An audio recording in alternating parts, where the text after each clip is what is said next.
markkinatalouden inhimillistämiseksi.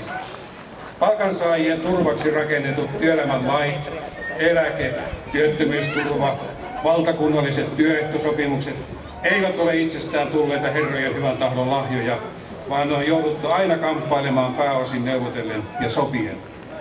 Hyvinvointiyhteiskunnan rakentaminen on vaatinut mittavaa työtä, jossa SDP:llä on ollut meidän historiassa aivan ratkaiseva merkitys, ei toki yksin, mutta kuitenkin ratkaiseva merkitys. Tästä työstä me voimme olla kaikki ylpeitä. Työ on perusta ihmisten toimeentulolle, mutta myös parasta lääkettä syrjäytymisen estämiselle. Hyvinvointi syntyy työstä ja taas työ luo uutta työtä.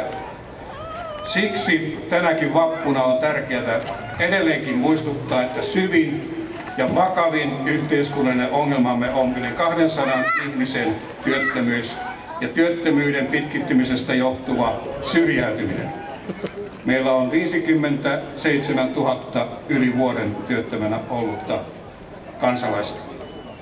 Hyvinvointiyhteiskunnan rahoituspohjan saattaminen tukevalle perustalle, se edellyttää korkeata työllisyysastetta ja työttömyyden taittamista. Hallituksella on erittäin kunnianhimoiset tavoitteet ja niitä kohti meidän pitää tässä mennä.